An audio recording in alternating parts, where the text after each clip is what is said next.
Greetings, community, and welcome to Entropy and Comics. In this week's edition of Kevin's most anticipated reads tomorrow for New Comic Book Day, 7/3/2024. And here we are once more.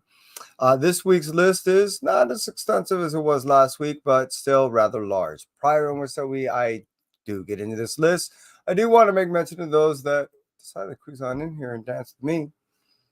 I appreciate you. Seriously, Christina, thank you for dancing with me. And those, hey, Ack, buddy, I appreciate you coming on through. And Meatwad, hey, brother, how's it going? Those cruise on the rewind, I appreciate you just as well. If you decide to go ahead and stick with me all the way through or even halfway through, please like, subscribe. I want to see more of you or more often. Let's keep the clothes on, just saying. No, hey, let's go ahead and start out with this week's list with Marvel. Marvel's going to go ahead and bring us Amazing Spider-Man Annual. This is the second part of the Infinity Watch, which is, well, Thanos is back, essentially, and he's trying to collect these stones. The difference is these stones are embedded into people. They've actually imbued themselves and have become one. It's more of an assimilation and a, what do they refer that to? Like a physical embodiment of the actual stones themselves. So it's going to be rather difficult to obtain these stones without actually not killing the people that they're part of. So it's going to be rather interesting in this, what I think 7-part series, which is covering through all the annuals. So if you don't already know, and it started out with Thanos and you're just like, wait, what was this? This actually goes on? It does. It's going to be going on through multiple annuals that are coming up and going all the way through the end of this fall and the beginning of this winter. Amazing Spider-Man Annual, issue number 1, which is actually part 2 of the Infinity Watch. Moving after that, we're going to talk about Black Panther Blood Hunt, issue number 3. This is, as we learn, essentially, between Black Panther holding it together and Bree working with Dracula, and we're starting to really find out after Blood Hunt what transpired and who's really controlling or what is, I'm not really ruining it, but Blade, and really who's behind all this. We're now learning that this Black Panther tie-in is a little bit more important than most people initially anticipated. Most of the tie-ins actually have some relative, how should I say, story contribution to the main storyline as it is. It doesn't mean that you couldn't read it as just the main storyline. However, you will be definitely noticing some gaps that support the main storyline, especially when you get to issue number 4 with Blood Hunt. Moving on from that, I'm getting to Blood Hunters, as I'm stating, which is part of this whole Black Panther thing, which I'll be talking about in a moment. And we're seeing how they're all intertwined. So again, Black Panther Blood Hunt issue number 3 is actually pretty significant and pertinent to the whole storyline of the Blood Hunt series, if that makes sense. Moving on from that, we're going to talk about, well, what I just kind of made mention, Blood Hunters. Blood Hunters issue number 3 is also an integral aspect to the whole support to the Blood Hunt storyline. We're learning that without them, we're not able to actually achieve some of the, how should I say, objectives to be able to undo what's been transpiring when we get close to the end. We'll end up seeing how this really plays part when we get to the end. That's why I'm saying Blood Hunters, issue number 3, I'm anticipating not necessarily just because it's coming out tomorrow and it supports what I've already been reading, but how I believe it's going to support the ending of the story. So that's why for me, it's kind of, in some weird regards, highly anticipated, but mostly for the future. If that seems correct also. I know it's got all these vague descriptions, but bear with me. No, seriously, bear with me with the little bears and with the little whips and they're wearing leather. No, don't do that.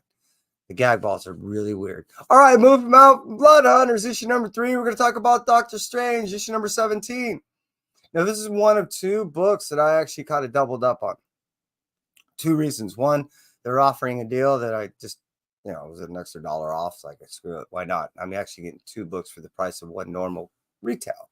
The other one is I believe that this one, and the one I'm going to be talking about after this, is rather significant, not only in the actual Blood Hunt series, but as it stands alone, possibly as it also happens to offshoot from this Blood Hunt series and goes on to its standalone Doctor Strange series.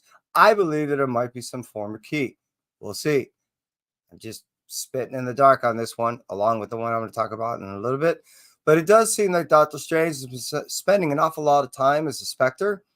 And now we're seeing a aspect of him that's going to end up seeing a demise. So it may change him in some regards forever.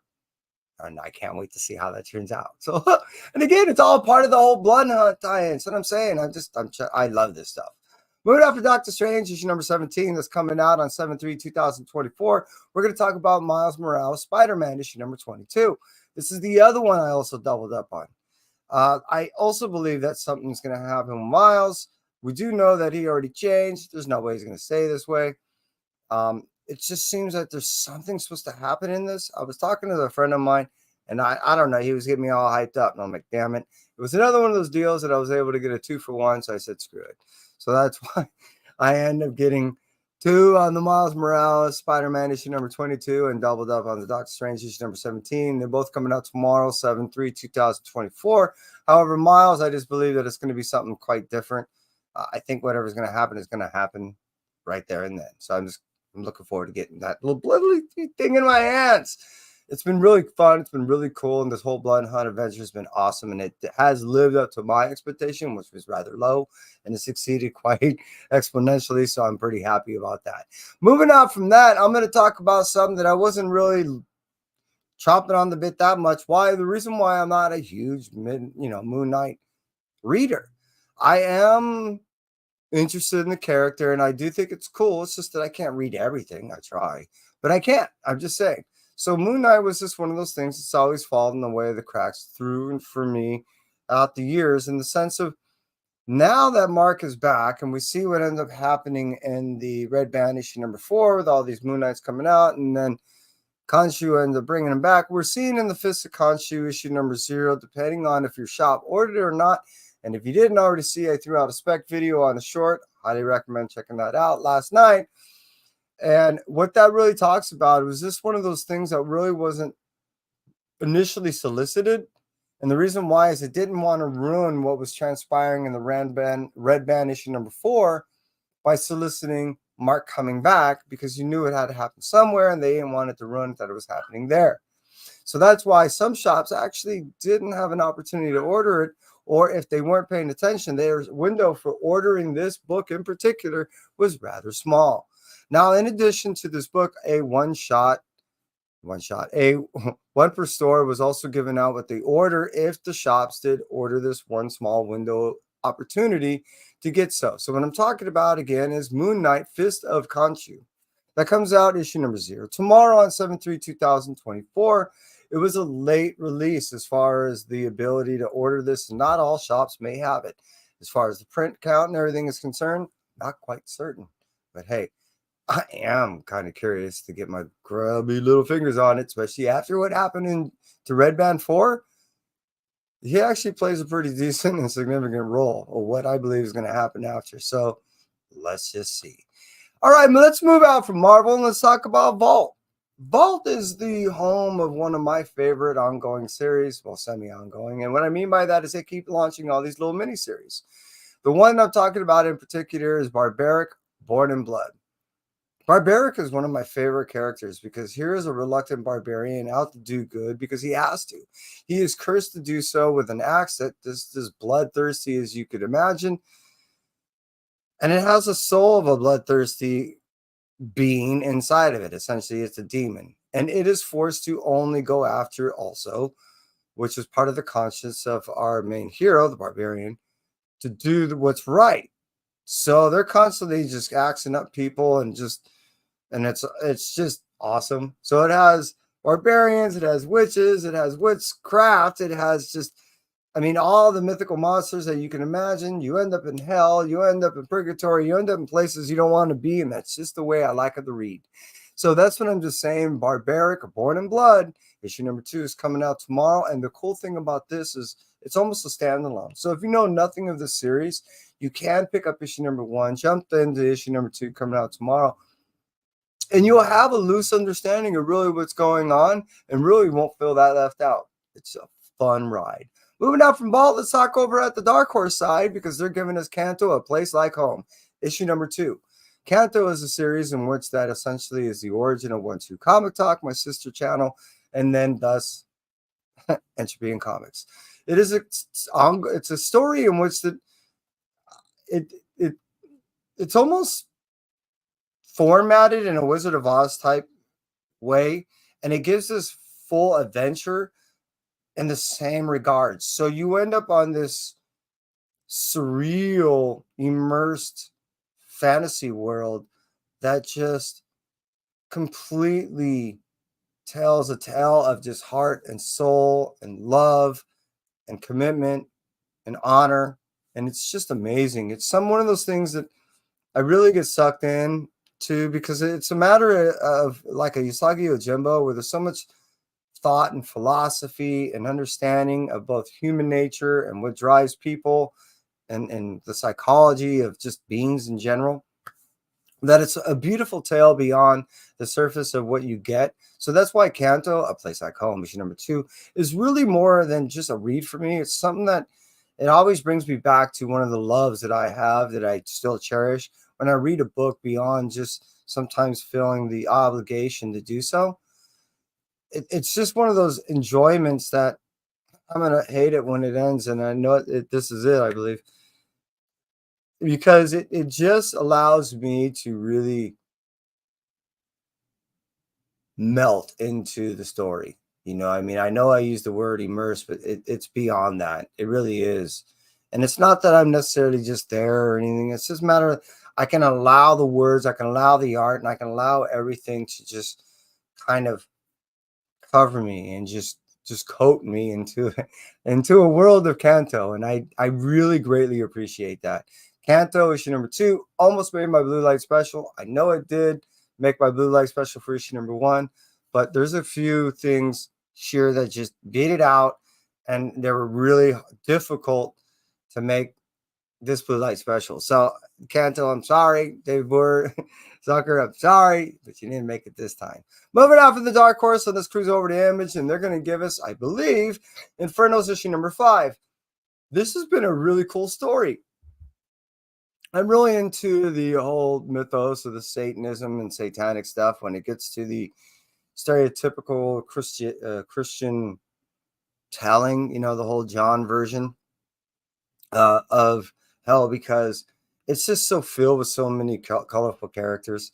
And in the case of this story, Infernos, it kind of reflects that kind of storyline when it comes to it. So when you have the devil that's dying and he has to give it to his kids and he's reluctant to do so because they're all losers, all offering themselves, egomaniacs in their own way, and just don't have this shit together, and no drive, no incentive, no understanding of what it takes to do the chores of being an underworld undertaker, hierarchy, that he ends up double crossing his kids, he ends up double crossing his wife, he ends up double crossing hell. This is just one enjoyable read that really has a lot of reflection on what's happening in many regards to our present day circumstance. Barbaric also does the same thing when it touches on certain comments that you'll notice. You're like, wait a minute, I've heard that before.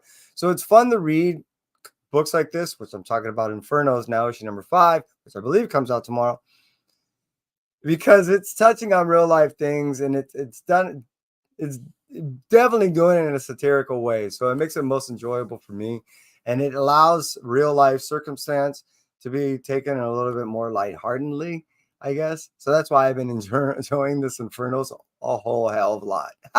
Yeah. So let's move on from the Infernos, issue number 5, and let's talk about The Last Mermaid, issue number 5. I just read issue number 4. Man, this is another one of those tales that it's a post-apocalyptic story of a mermaid trying to get to a promised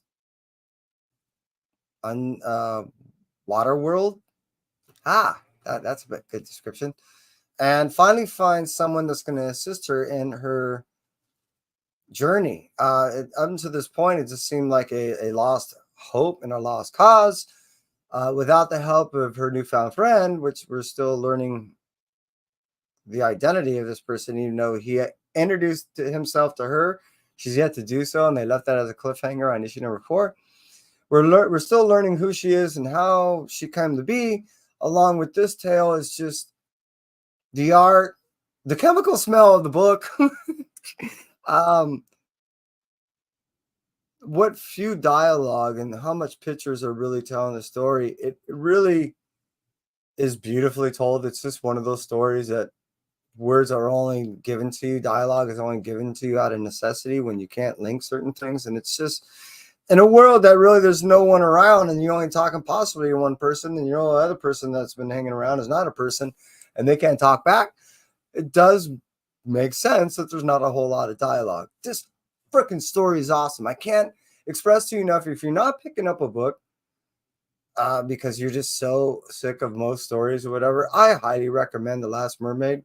This will reinvigorate possibly a lost love for certain stories or art or whatever that you may have put on a bunch of other stories and say there's nothing good out there for me. I am telling you, this is the story for you, and I don't care who you are. Last Mermaid, issue number 5, coming out 7/3/2024. Local Man, issue number 11. Tony Fleets is doing it again, and everything he seems to be writing, I tend to be buying. I love this story, and I love the idea that this loser of an individual is actually going to be a savior of the people. And that to me is actually an ironic way of putting into context really what this story is kind of about. We're seeing this guy F up every once in a while here and there, but he's trying to always do the right thing for the right reasons. It's just not always the right guy. I'm just saying. But hey, he's doing the best he can. The context, the story, and everything that is put in is really enjoyable. And it takes me back to a time which is obvious in which that the way it's written and formatted to do so, of 1990, in which that there was a big boom of comics, but beyond that, it was a huge influence on individuals that are artists, creators, or just readers like myself. And we wanted to be part of all that, no matter how it was. And that's how a huge part of my signature lust was born, is I was around a lot of people doing that and being influenced by them doing their works, and I just wanted to be around them. And I was just enjoying everything we're doing. And that's why I enjoy this book, for not only the actual read of it, but the nostalgia it brings to me from those 90s. It's just undeniable, and I can't get enough. Moving up from Local Man, issue number 11, let's talk about Scarlet, issue number 2. And acknowledge a few of those that have decided to cruise on through. Appreciate you being here. And I can't say enough. But thank you. All right, where was I? There I be. Scarlet, issue number 2.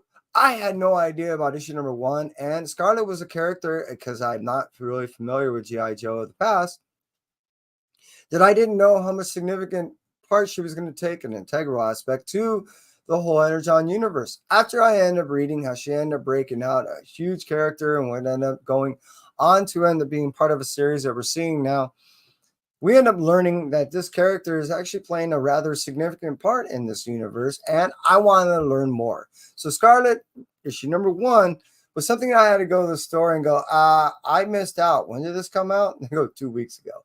Cool. Can I get it? If there's one left. Luckily, there was. I read it. I loved it. So that's why Scarlet, issue number 2, was really high up there for me, because not only did I just recently read it, but I'm reading how this character's badass. I know I'm new to the game, but hey, please don't hold it against me. Just I'm enjoying the ride, and I'm there with you now. And so that's why Scarlet issue number 2 is so high on my anticipated reads. Well, let's move out from Image and cruise over to the massive publishing universe, because they're going to give us, wow, this is a book, and I'm going to tell you a little bit more down the road when I get this full story. But this is a book, I Lie Popeye, about a character in which that, well, if I recall, this character is actually, its origins are dated back over here at Santa Monica Pier. I'm going to learn more about it because a friend of mine ended up just publishing information on this thing. And I'm going to try to do a little dive thing on this thing. But this is so cool. I used to wake up on early morning Saturdays to go ahead and watch the sketch version cartoon stuff that they used to do right over at KTLA, which is not far from my house. And they used to invite kids to go over there and read their letters on live TV. This is something that takes me back. And another one of those nostalgic things. I just love it. We don't have those cartoons anymore. And yeah, you can go find them, but this is something that's being published now. I mean, it's being published now. Why am I not going to buy this? So that's why I'm hoping it's a little more expansive than what we got on the free comic book day, and it doesn't just to retell the story. I'm hoping it's actually a takeoff from what we got from the origin tale that we got from the Popeye from free comic book day. So hope so. But again, I Lie Popeye was almost my most anticipated read. I'm chopping on the bit for this one. So Massive Publishing, good job on picking this up. Seriously, this is an awesome franchise. Moving on from Massive, we're going to talk about Dynamic. And we're going to end here. Chitara, issue number 1. Is it a huge character that I'm looking forward to? Is it a story I'm looking forward to? Kind of ish.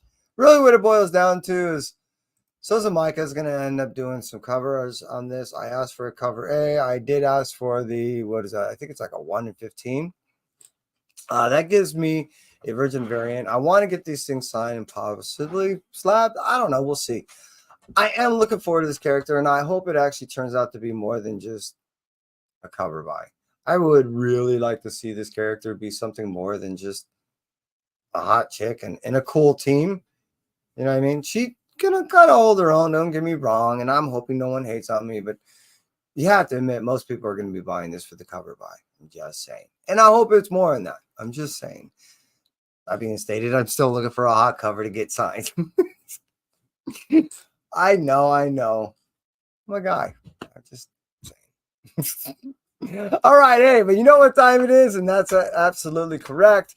It is this week's Blue Light Special. And this week's Blue Light Special is Space Ghost, issue number 3.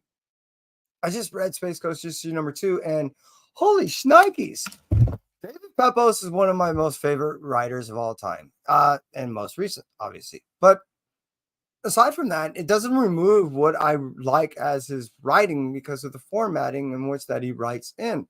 It's so adaptable, and it might be one of the reasons why I enjoy it. I read a lot of scripts. It's what I do. I also have to follow them. I have to know when certain lighting cues are coming on or audio cue. I have to know a lot of stuff. So I follow these things.